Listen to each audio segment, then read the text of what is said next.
Welcome to the Marvelous Moms Club podcast.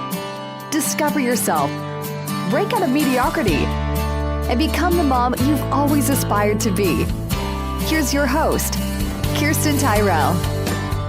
Hello, everybody. Welcome to today's episode of the Marvelous Moms Club podcast. I am joined by a very wonderful mother. Her name is Morgan Slade. She is a photojournalist and a military wife. I guess I shouldn't say mom. You don't have any children old enough to be in the military yet. Oh, goodness, no. But thank you for being here. I'm really excited to get to know you and hear all about your life and all the crazy that's happening and how you're staying on top of it. So welcome to the podcast. Thank you so much for having me. So Absolutely. honored. So tell me about your kids, how many you have, how old they are, what's going on in your life right now. I have 3 kids. My oldest is 5. She'll be 6 in March.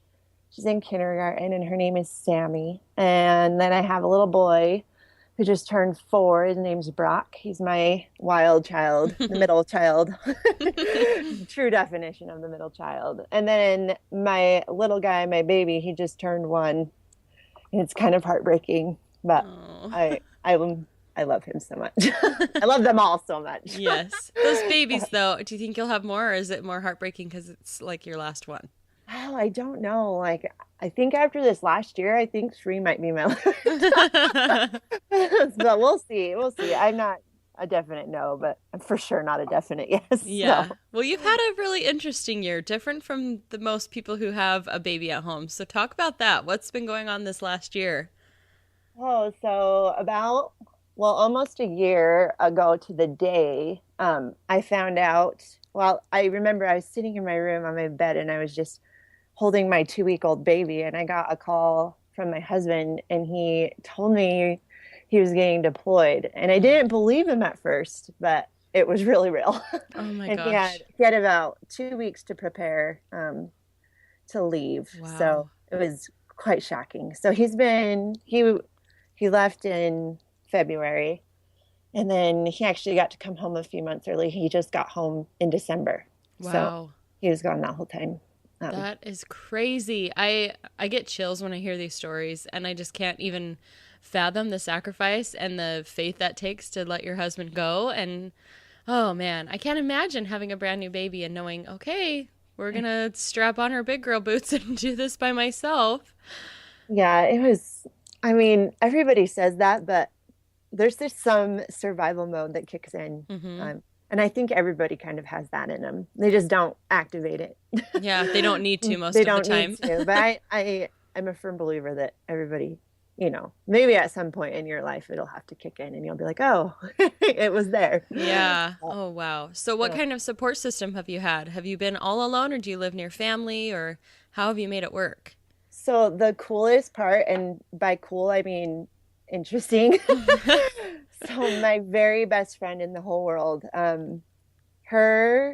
she had a baby 6 weeks after me.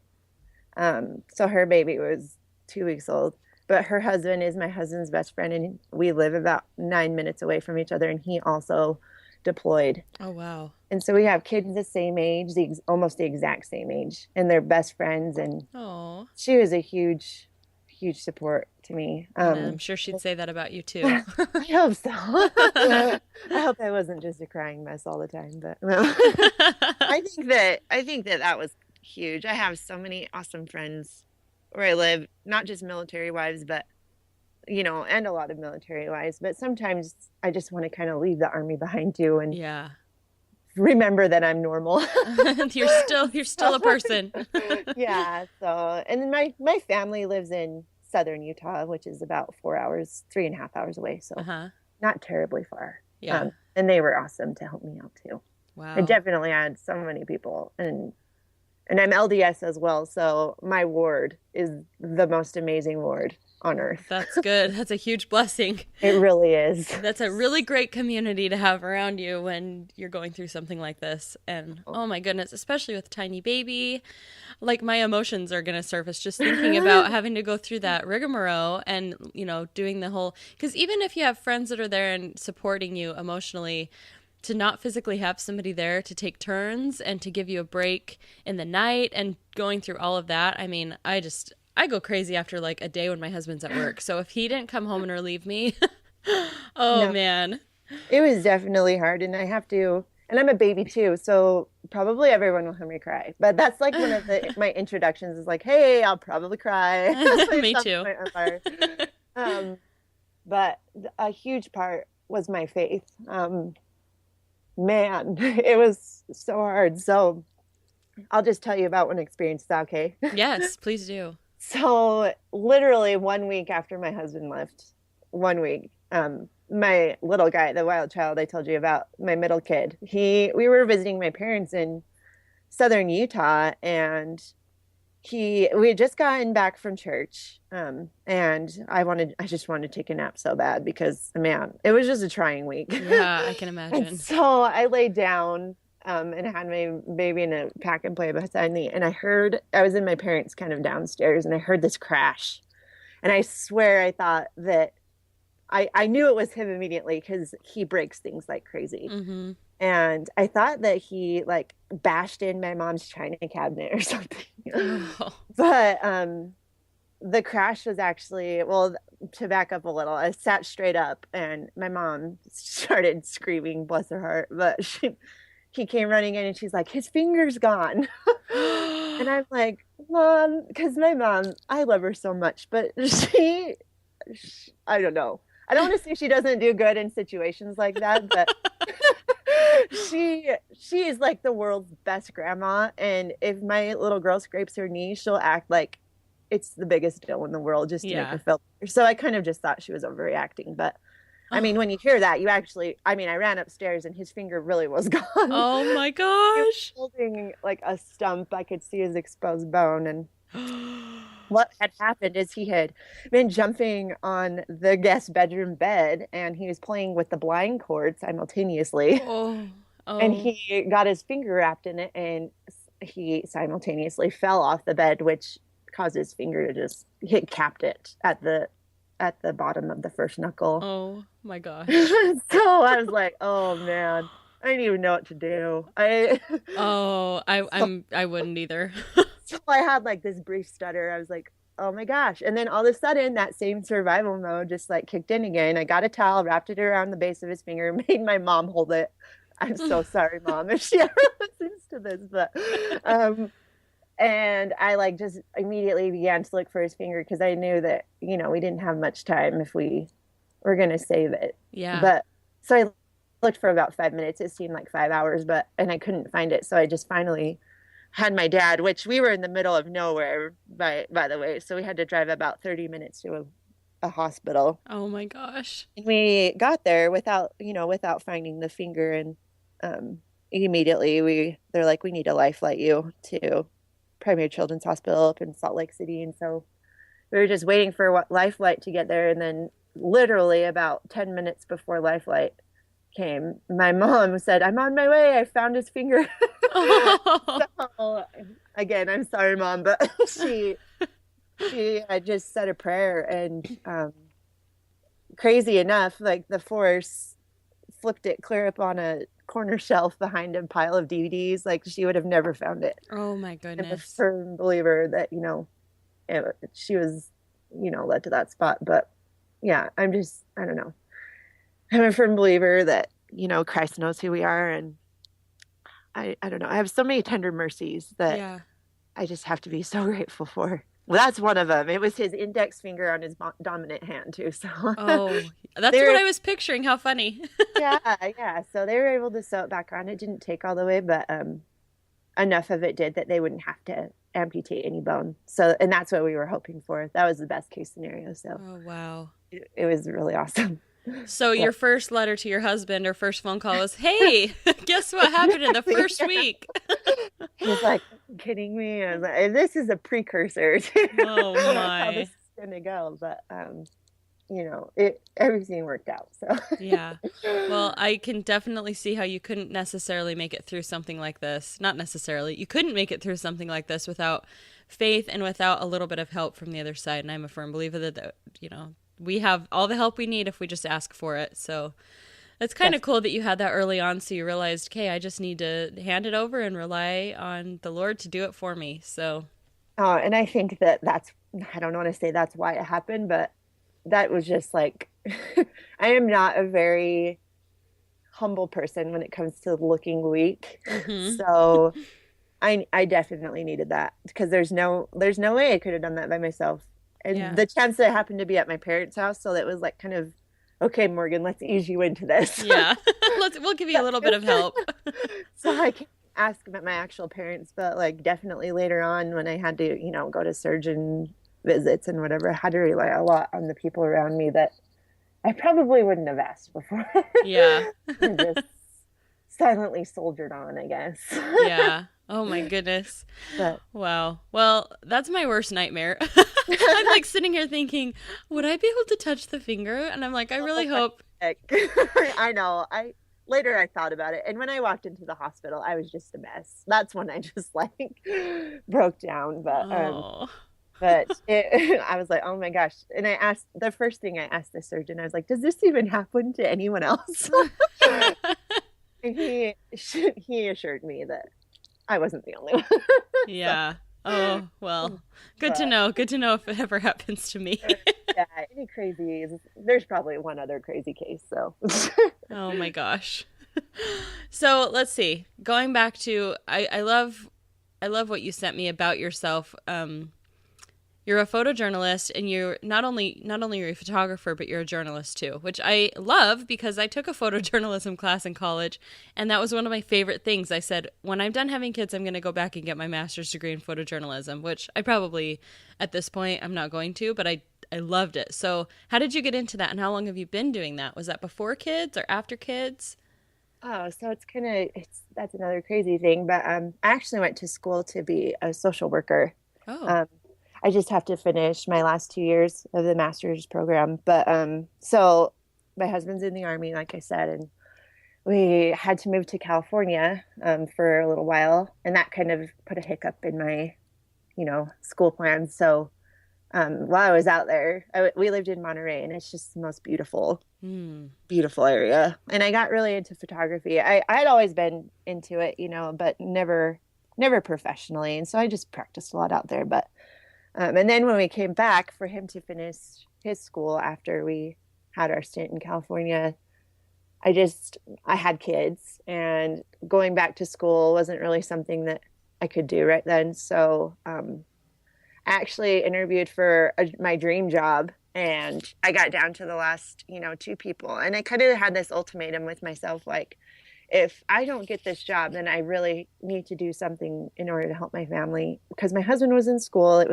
I kind of felt like it was my turn to help get him through school. mm-hmm. And so I kind of made an ultimatum, like, okay, if this doesn't work, then I'll go public with this photography thing. Yeah. Anyway, and that didn't pan out, the job. And I'm so glad it didn't. Again, like, the divine intervention. Mm-hmm. I'm glad that door closed to me at that time, and that this door opened. And then so immediately I, went public with my photography thing, and simultaneously I read this call for writers for Military Spouse magazine. Oh. In 15 minutes, I like threw together something. I don't know. It's kind of embarrassing to even read now, but I threw it together, and for some weird reason, the editor at the time really believed in me, and she had me start writing for them. So that's how I got my, brush with the journalism and photojournalism at the same time. So I've been writing for them, and I've written for a few other publications. Just a few other, like over 75. Right? That's really, really cool. I mean, do you have a blog or a website or anything, or do you mostly write for other publications? So I'm actually working on a project right now that I'm hoping to, release later, probably around April. It'll be my own blog, but right now I mostly write for Military Spouse magazine. I've written for like Lemonade and Lenses, if anyone's ever followed. I have. That. Yeah, and just a few other like photography related, but I will have my own shortly. Well, I will read it. Website. Oh, you're so kind. I've had one person. Well, you and my mom. I totally will. Yeah, you've got two. You've got two guaranteed. No, right now I just have a photography website. And so it's just www.morgansladephotography.com. Cool. And Morgan was actually referred to me from Abby, who I had on the first week of the podcast. She recommended you, just had all great things to say about you. And so I'm so glad for that. And look at how cool the network of people is. I think Abby's fabulous, and, you know, birds Abby, of a feather. seriously, I would not be where I am without Abby. I owe that girl so much, and I hope she knows that. But she's so amazing. Yes, So, she is. And I'm so glad you had a growing experience thanks to her selflessness and putting her expertise out there. yes. Oh my gosh, she's amazing. Cool. I'm not even kidding when I say I would read your blog. I'm like, I really hope she has something I can go read more about what she, her life and everything. I'm always so fascinated by people who have such different lives than me. I mean, we all have the same common things going on. We're all moms. We all have certain struggles. I swear everybody I talk to has at least one crazy kid. I feel like I feel like I have 2 or 3 out of 3. Right. Oh, I've been there. Yeah. But we are all like, not that we're all in survival mode, but we kind of are. Not to the extent that I think you were in for 10 months, but Oh, I think so for sure. yeah. That's a huge thing that I think moms like have this like inner excuse that, oh, I'm not going through anything major. So Yeah. my reason for suffering isn't worthy. And I don't know. I really want to do something to combat that stigma. Yeah. Being a mom is just hard, whether it's like doing the mundane over and over, pouring cereal at 8 a.m., sending your kid off to school at 9, and then, laundry and all the other household chores. Like, I don't know. It I know never ends. moms had dreams too. Like, Thank you. Yes, exactly. Oh, and it's hard to delay those dreams and sometimes even just, cancel them. Yeah. And I don't think people talk about that enough. No. But I think all moms kind of experience that. Yes. And I'm really glad you said that. That's honestly like the very beginning of the podcast. The reason, my mission for it was, there's too much out there talking about how hard this is. And yes, it's super hard, but I want to like make that stigma not so prevalent and talk about how rewarding and amazing it is, and the fact that we don't have to be limited by that. We still get to be individuals and we still get to reach for our dreams, and that's only going to make us better moms and better people. So I think, yes, it's super like complicated and hard, and sometimes you do have to put certain dreams on the shelf. I've seen moms do that and then they pull it back off the shelf after their kids are a little bit older.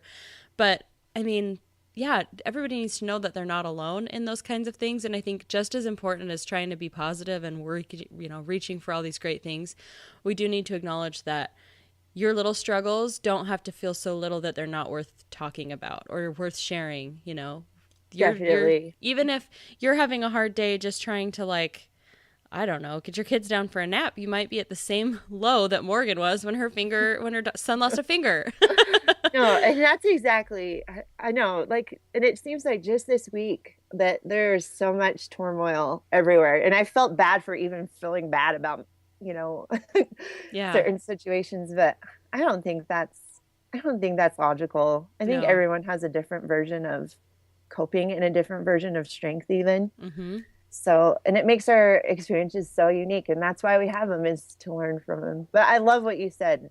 Just because we, have those experiences and delay those dreams. Right now, my kids are my dream. Like Mm-hmm. I had to postpone, and I mean cancel. So I played college basketball, and then I found out, like about 2 years. So I was married for almost 2 years when I found out I was pregnant. And I was simultaneously playing basketball. And so I had to end my career, playing basketball, which is something I've done since I was 2. And that was so hard. But just this year, my little girl started playing junior jazz. Oh. And it came full circle. And Yeah. I remember, this is so dumb, I'm crying, but I remember just like looking at her, I was like, this is what it's all about. Like, gosh, this whole time, and I still get sad every March Madness a little bit. But this whole time, like, I thought, that was a major part of my life that was kind of missing. And it was a little teeny bit bitter about it, I guess. Yeah. But when I saw her in her cute little jersey and in her, little fumble dribbling skills, Oh. it just came full circle. And I was like, oh man, this is my dream. Like, Yeah. this is so much better. But yeah, it's still, I mean, I think it's still okay to miss those things, but to just recognize that I don't know if you've ever seen that it's kind of a cheesy picture, but it has a picture of Christ holding a huge teddy bear behind his back. I haven't. And he's asking the little girl for her little mini teddy bear. He's like, and he said, please give me yours and I'll give you mine. Oh. But she couldn't see the teddy bear when it was like a life-size teddy bear. But that's how I feel every day. Like, I just need to be more trusting. Yeah. That, I don't know that. And my kids are that. They're the bigger teddy bear. So. That is so beautifully said. Great. Now I'm crying. We're not a good combination. Oh, man. I'm going to need a Diet Coke. Oh, okay. Now you nailed it on the head. Now we're best friends for life. We cry. We drink Diet Coke. I might not have a husband in the military, but right there, like, we're soul sisters. Oh, I need more soul sisters. Well, I'll be your soul sister any day. Awesome. I absolutely adore you, and I love the messages that you've brought here today, and I want to have you on again. I say that to not everybody, but I do love everybody I interview, but you're so uplifting, and you've really brought a lot of reality to the table, and if nobody's crying out there, then you're all heartless creatures. I'm just kidding. I always say that to people who aren't criers. I'm like, what's wrong with you? How are you not bawling your eyes out? Yes. Oh, man. But, oh my gosh, thank you so much for having me on. It's been such an honor. Good. I feel so honored that you consider me among the other people you've had. And well, you're definitely, you're setting up a big pretense now for everybody after you. Oh, I don't know about that. So on that note, I ask everybody, what makes you a marvelous mom, Morgan? Oh man, that is the roughest question. I would say something that I've just learned recently about myself is that I'm not afraid to say sorry. And when I say I'm not afraid to say sorry, I'm not afraid to tell my kids sorry. Mm-hmm. I think that that's a great quality that some moms have and some moms don't, unfortunately. But yeah, I am not a perfect mom by any means. And I know that my kids see that, and I want them to see what genuine apologies are like and humility when we don't do things right. And also, I think forgiveness, because I've had to ask for their forgiveness a lot. And simultaneously, I think that they've learned at the same time that when they do something wrong and they ask me to forgive them, that they know I will, because we've, gone through that circus and circle of they need to forgive me and I forgive them. So I think that maybe my one redeeming quality is that I'm not afraid to say sorry. I'm sure that you have many, many more. I could tell you many more just from talking to you today. So, but I'm proud of you for owning that. That's so that really is a huge trait. It's a hard thing to do. It's so funny that it should be hard to apologize to our kids, and that we can have pride with children who, you know, it's not like they're going to be like an adult and say, well, okay, but don't do it again, or blah, blah, blah. They're not going to argue with us. They're so grateful for the apology. So it's funny that that's hard, but it really is. And so you should be very proud that you can do that, and that's a trait and skill that you have with your parenting. Thank you. I'm working on it. Me too. I just had to apologize today. Oh, me too already. So it's going to be a great day. Yeah. Well, we'll both get a Diet Coke and it'll be an even better day. Oh, so amazing. Well, thanks again for being here, Morgan. I hope you continue to have a great day. And for the rest of you guys, we will catch you on the next episode. Thank you again, Morgan. Thank you so much.